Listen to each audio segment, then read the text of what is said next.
Have you ever felt that something was off, even if you couldn't explain why? Maybe it was the way a stranger held your gaze a second too long. A car that started showing up near your street, again and again. Or that strange, crawling sensation that someone is watching you, even when you're completely alone.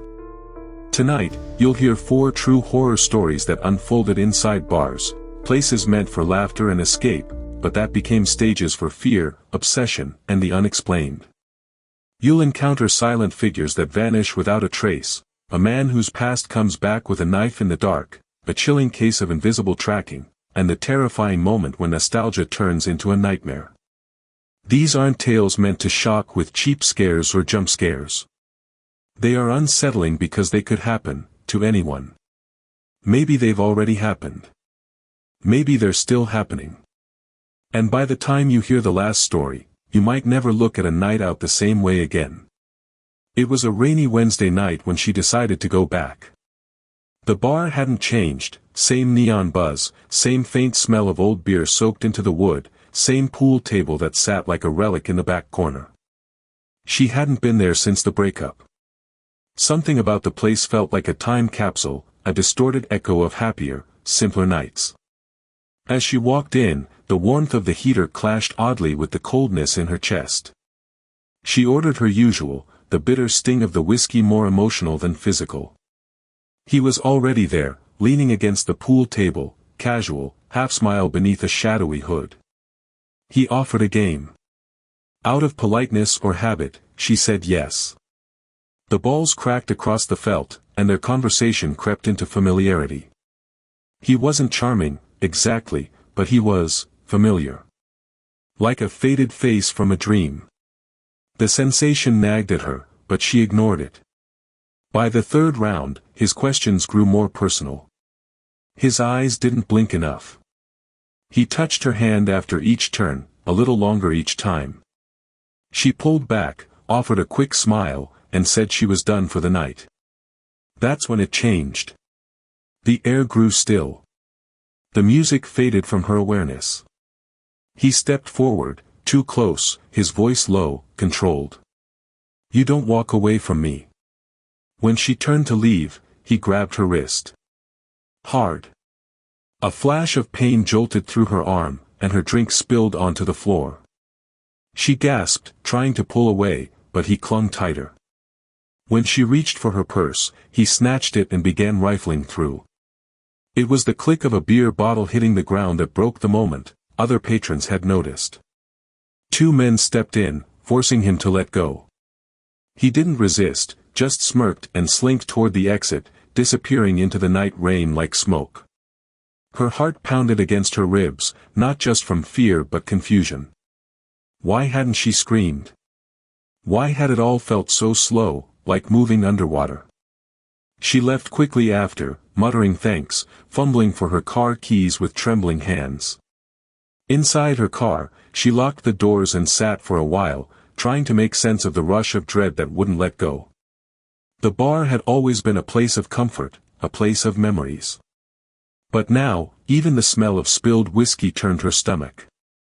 Her wrist throbbed where he'd grabbed it. Her gut told her something wasn't over yet. The streets were mostly empty on her drive home. Headlights reflected off puddles like ghostly eyes. The hum of the tires should have been soothing, but every turn of the wheel felt like she was being watched. She didn't notice it at first, but the same black car seemed to be behind her since she left. Always 3 cars back. Always turning when she turned.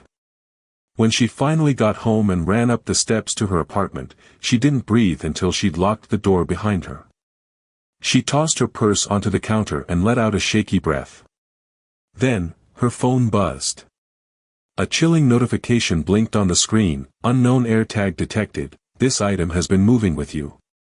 She stared at the message, her stomach sinking into something colder than fear. The glow of her apartment felt like safety, at first. The dull hum of the refrigerator, the click of the heater, these were comforting sounds, grounding her after the chaos. But that single notification shattered everything. The AirTag wasn't hers. It was in her purse. She emptied it out onto the floor, hands trembling, heart hammering in her throat. There it was. Small. White. Innocent-looking. Evil. Her thoughts spiraled. He must have planted it during the struggle. That moment when he grabbed her wrist, rifled through her purse, was that when he slipped it in? Her skin prickled with the sensation of being watched, even inside her locked apartment. She threw the air tag into a glass of water, watching it sink slowly like a weight pulling her fear down with it. But that didn't stop the panic. Not completely. She peeked through the blinds. The street below was mostly empty, except for one dark vehicle parked under the flickering street lamp. Her breath caught. She recognized it. Same make, same dents. A black sedan, idle, engine off, but the outline of a man in the driver's seat. Motionless. Waiting. She closed the blinds quickly, her skin clammy and cold. 3 times. That car circled her block 3 times over the next hour. She counted, heart racing with each pass. The headlights washed over her window like searchlights, slow and deliberate. She didn't call the police. She should have.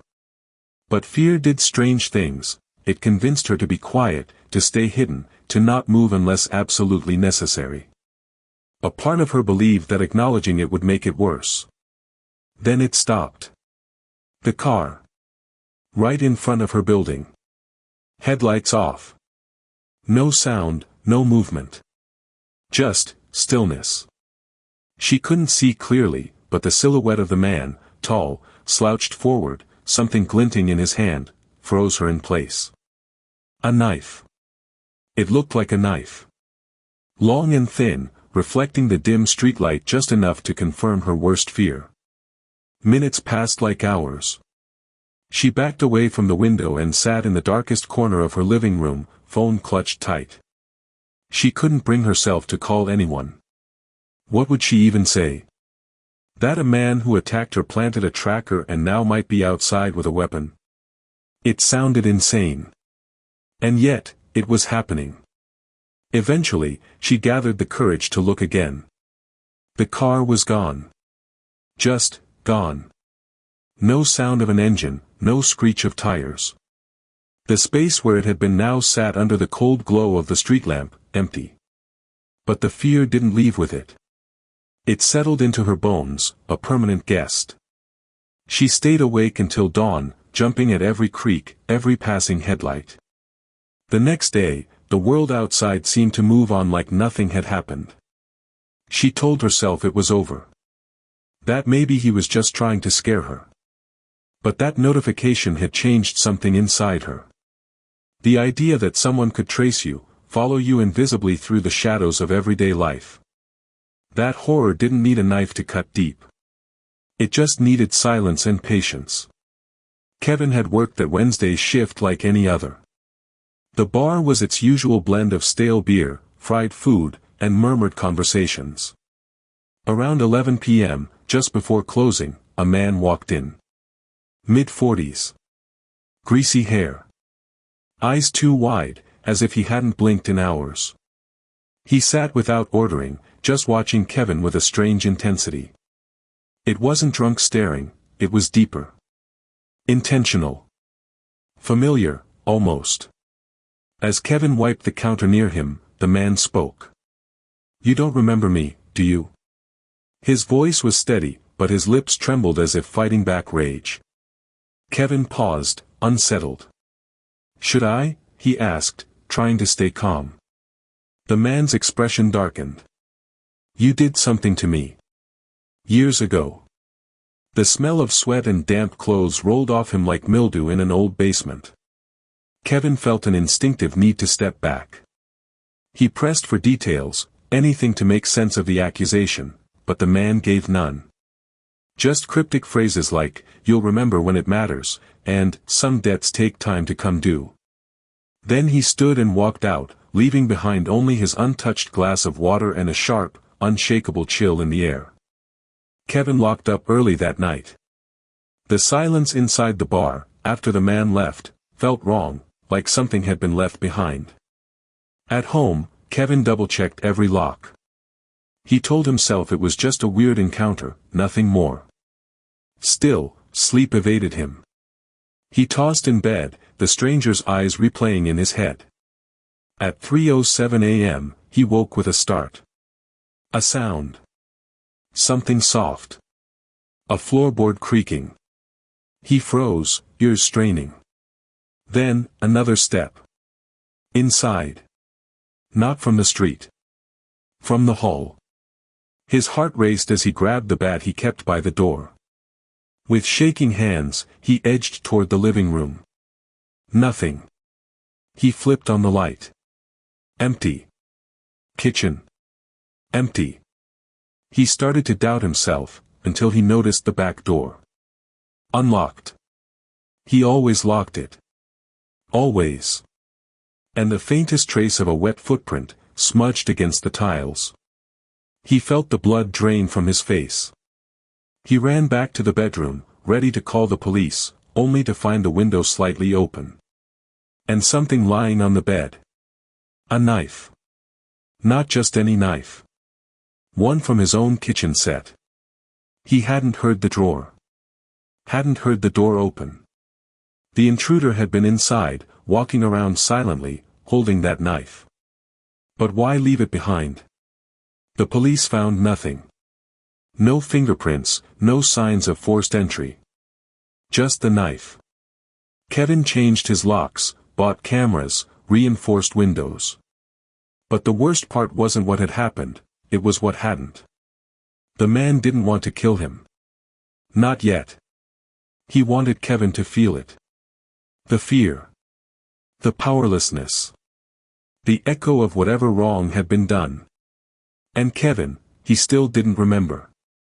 But every night since, he's wondered, what did he do to deserve this? The bar was unusually full for a Wednesday. Laughter, glasses clinking, the low hum of music, it all blended into the warm chaos that made the place feel alive. Laura, one of the night bartenders, was on her fourth double shift that week. Her feet ached, her hands sticky with syrup and citrus peel, but she moved through the night on autopilot.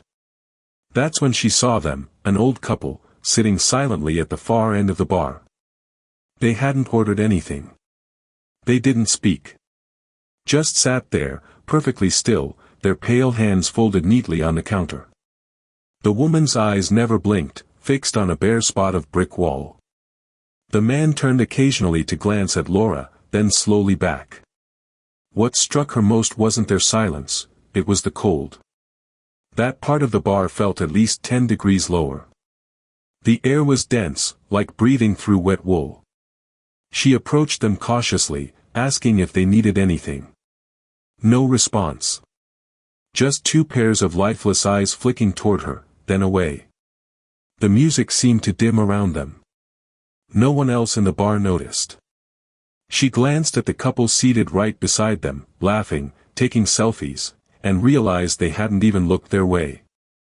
It was like they weren't really there. When she turned to get her manager, they vanished. Not walked out, vanished. No door creaked, no chairs moved. The stools were empty.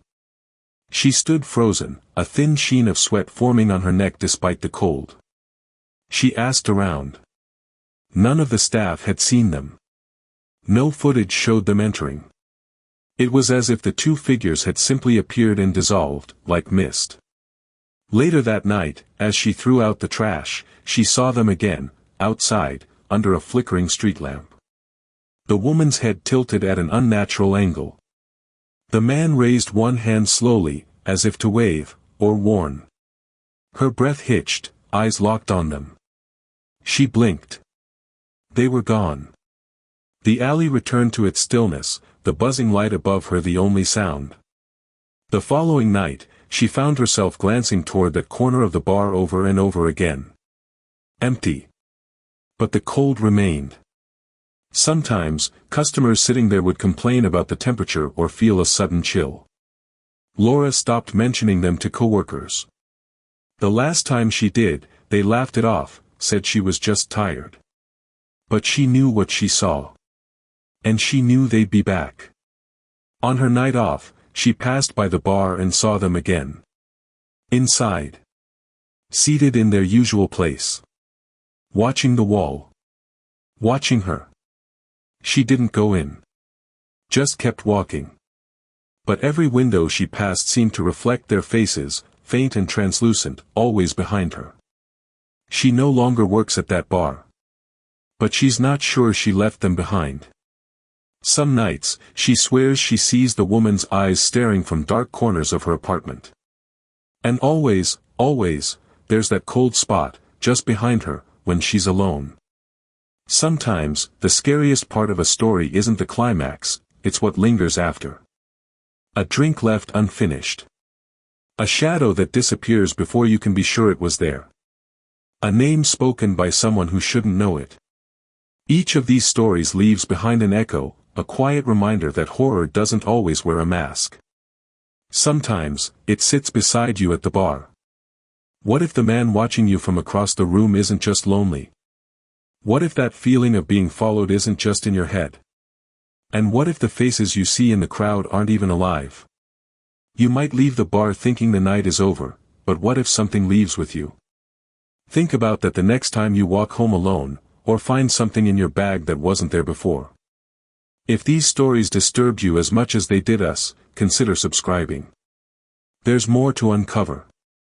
And some tales are still waiting to be told.